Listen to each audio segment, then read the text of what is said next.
Well, it's very early. I've been on the train for an hour already. It's not even 9 o'clock. Face mask is mandatory in all English train stations. And we're off to the ancient burial mounds of the Anglo-Saxon kings. This place I wanted to visit for many years. And I can't go to Peru, so here I am. Next stop, Ipswich, one of the earliest Anglo-Saxon ports in the country.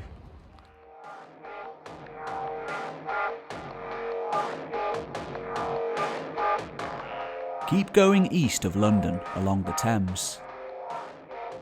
Then, veering to the north, eventually you'll reach the sea. Along the way, seeing some of the most stunning landscapes in all of England. This is Suffolk, the land of the South folk. Some of the earliest Germanic newcomers to cross over the North Sea after the fall of the Western Roman Empire. You can still get a feel for that ancient land if you look here in the right places. Tidal rivers opening up onto vast expanses of flat plains.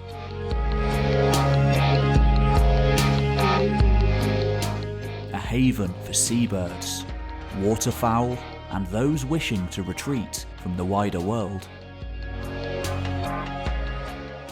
Once marsh-ridden and wild, home to hermits and holy men. The boggy land here has mostly long since been drained, giving way to sprawling urban landscapes like Felixstowe, the UK's largest container port.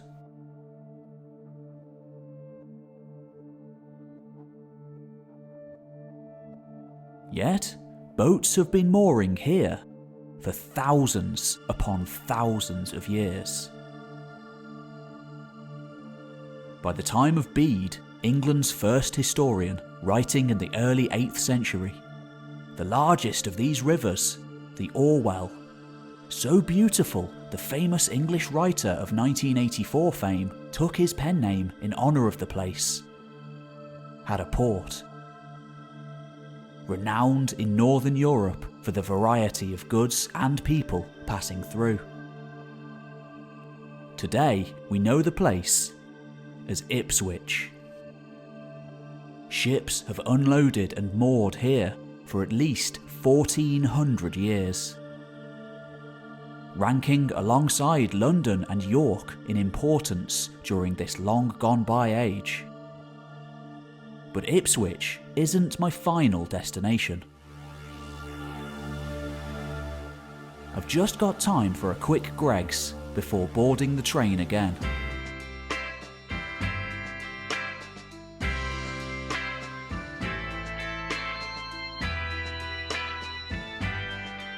We're headed somewhere much older. Only a few miles away, to the very heart of the New World, which began to form on these rivers after the collapse of the Western Roman Empire. We're headed to Sutton Hoo.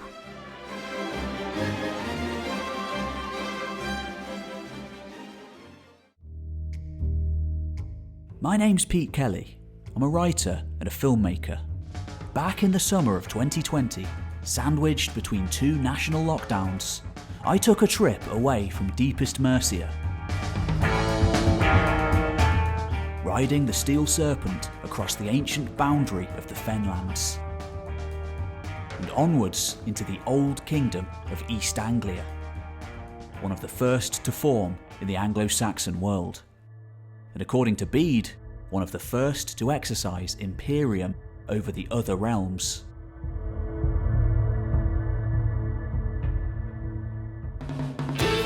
Last time, I walked along the River Deben from Woodbridge to the burial mounds of the kings of old, and now we'll investigate the archaeological site itself. often regarded as the greatest ever discovered on English soil. And now the focus of a feature-length film.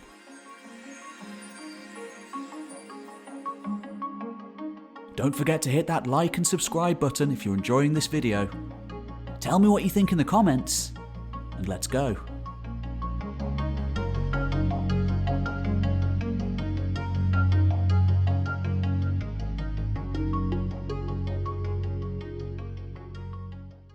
Hello friends, I'm here. I've made it. We're at the Anglo-Saxon burial mounds at Sutton Hoo. Behind me up on top of the hill is Edith Pretty's house. Just along it, on the opposite side of that bank, is the burial place of ancient kings. Now really, we've cheated by coming up through the National Trust entrance. The people who came here in ancient times, they would have come from the river. So there's a processional way, which is actually where Redwald made his last voyage into the afterlife. They dragged his boat all the way up from the Deben, leaving him in his final place on this mound. Now we're going to go down to the river and we're going to carry on up the ground. Now, bloody hell, look at these midges. Woo, there's a lot of them. That's Scotland level midges. Bloody hell. What? Loosely translated, it simply means listen, pay attention. That famous first word in Beowulf clearly speaks of how the epic poem was supposed to be consumed. Crowded around hearth fire, shadows growing on wooden beams. Sung and acted out by a storyteller in a mead hall.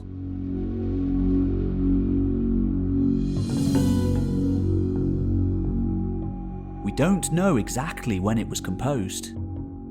Dates ranging from the 6th to the 10th centuries. And Christianity shines through, suggesting either a date on the later side or an adaptation over time. Though the world it describes, of course, is that of the Germanic one of old. Of warrior lords and armed retainers. Of heroes and monsters. A worldview far predating Christianity.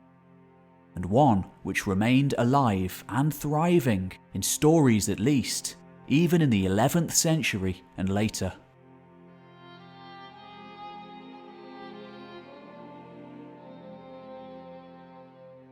In Beowulf, alongside so many other fundamental insights into that pre-literate world, we are told of the funerals of kings.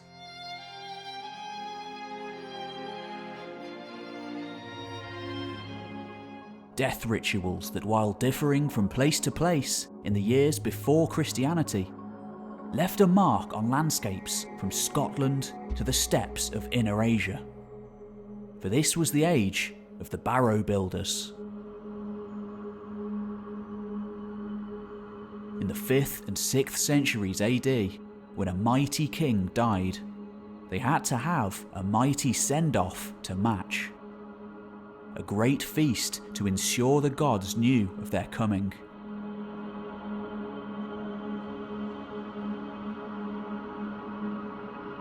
Evidence of similar kinds of rituals, including the sacrifice of animals, objects, and occasionally people, can be found all over Eurasia, in polytheistic people descended from Indo-Europeans and their neighbours alike, before the coming of monotheism. Of course, one aspect that differentiates Sutton Hoo from burial mounds further inland and further into the continent is the sacrifice of an entire ship.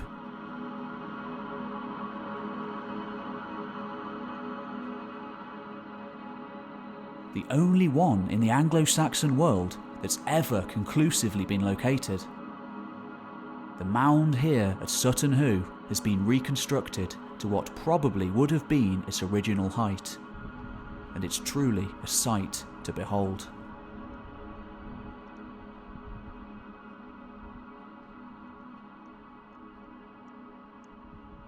Okay then guys, here we go.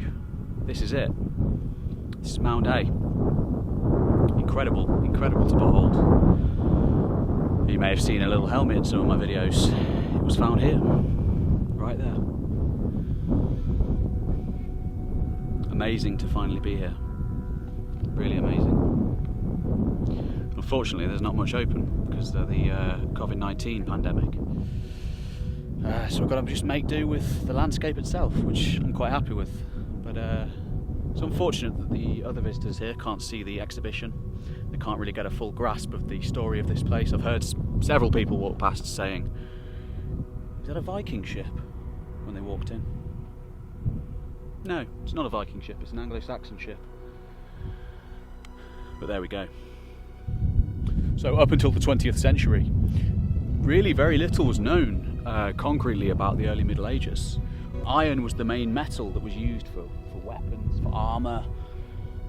Sometimes there'd be copper melded with bronze, which would add on to iron weapons and armour and things like that. But for the most part, iron disappears and erodes very quickly, very, very quickly in the ground, within a matter of a few hundred years usually. So by and large, most things from the early Middle Ages have disappeared. Buildings would be made in wood, gone very quickly. This is why we have so many Roman ruins left on the landscape and so little from the early medieval times. When this place was found, just before the Second World War, it changed all that. This is the richest burial that had ever been found from that age. And the helmet that was found here is still the most magnificent, in my opinion. There have been others that have been found, but nothing quite on this scale. I have to admit, even the helmet from the Staffordshire Hoard, which may well have belonged to a Mercian king, pales in comparison to the classic, iconic Sutton Hoo helmet. And it's a really, really incredible place to visit, Sutton Hoo. To know that this landscape had such an important impact on archaeology and the history of Britain.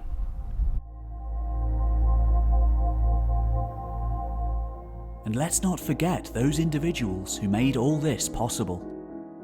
This is Edith Pretty, widowed landowner, whose dream of armed ancient warriors wandering the fog-covered plains by her house inspired her to have the mounds excavated.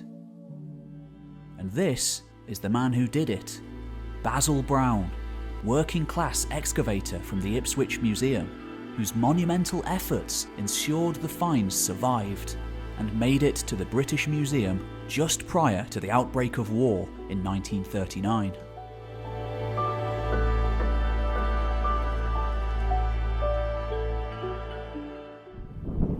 So of course it wasn't just Raedwald that was buried here. This is a whole royal cemetery. There are many other mounds over in this direction. Who did they belong to? We don't know for sure, just like we don't know for sure that this was Raedwald. It makes sense that it was. It was a particularly rich burial, fit for a king. Most people in this time had nothing, you know. Most people had very little. This man had everything. He had gold, glittering mail, glittering equipment, horse gear, everything he needed for royal power.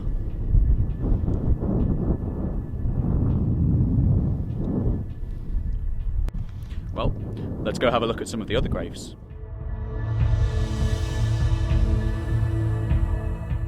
This wasn't just an important place for Anglo-Saxons. From the Neolithic, the Bronze Age, and all the way through to the Iron Age, this place held an allure for passers-by. The evidence suggests that this landscape, pinpricked with already ancient monuments and burial mounds, inspired the incoming Anglo-Saxons to attribute importance to it too. For many of these mounds were already thousands of years old by the time of East Anglia's greatness. It may be that the Anglians found the mounds here and decided to build next to them, recognizing this as a place of power. Mythology quickly incorporating the ancient mounds as those of their own ancestors. Thus staking a claim to the landscape. Of course, this was an especially important place in Roman times too. Though long since having disappeared under the waves, just off Felixstowe at the mouth of the Deben, a lost Saxon shore fort still stands sentinel.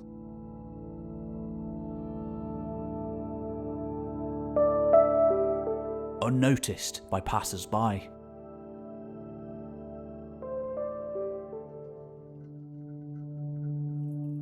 A great city once stood along these shores too. Perhaps the original capital of the East Anglian kings. Also long since having been claimed by the sea. Domnoch, called a civitas by Bede, suggesting its roots as a Roman town, before being absorbed wholesale by the 5th and 6th century Germanic rulers of this land. Probably some of them at least descended from mercenaries serving in the army of Rome. Because of course, the East Anglians owed just as much debt to Rome as they did the North Sea world from which they sprung.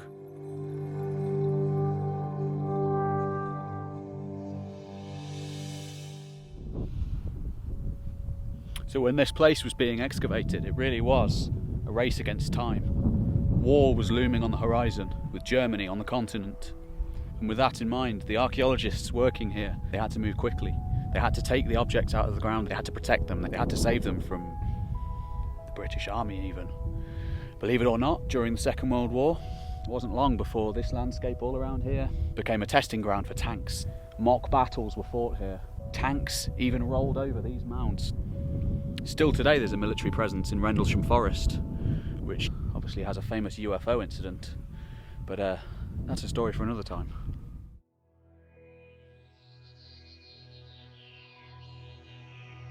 Often known as England's Roswell, the Rendlesham Forest UFO incident in the 80s quickly became a part of local folklore. But aliens aren't the only thing Rendlesham is famous for.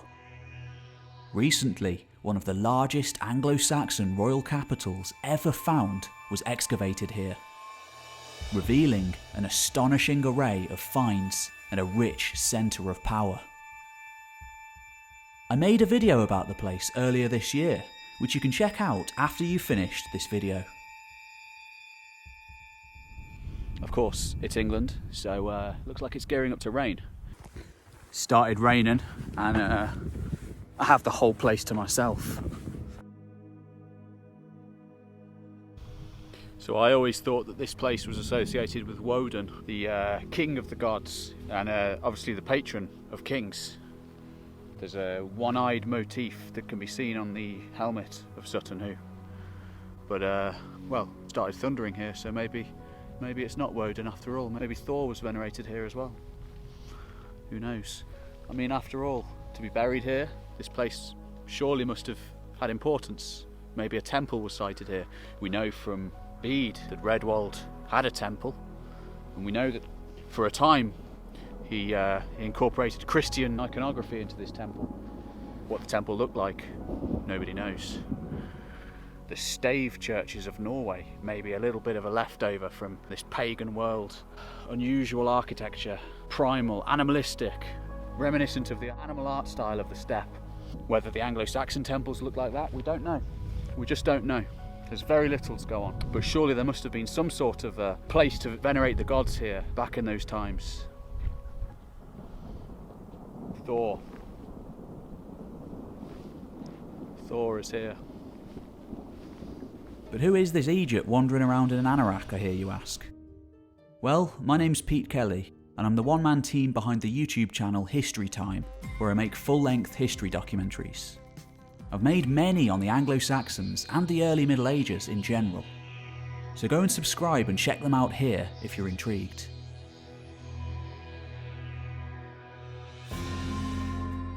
I also make travel style videos and more experimental stuff on this channel, so don't forget to subscribe here too, and let me know in the comments about your favourite historical sites to visit.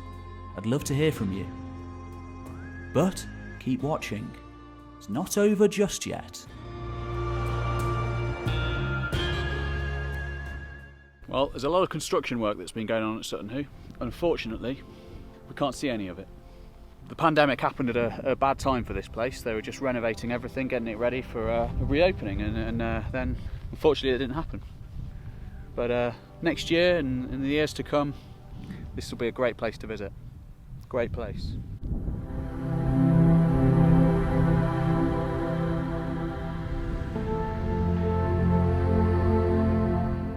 As soon as I get back in cover, the sky's open.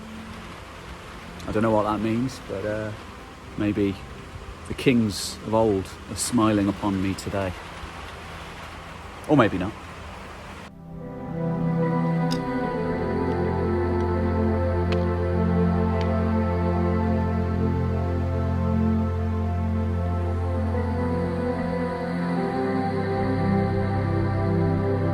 What are you doing here? Well, since you're here,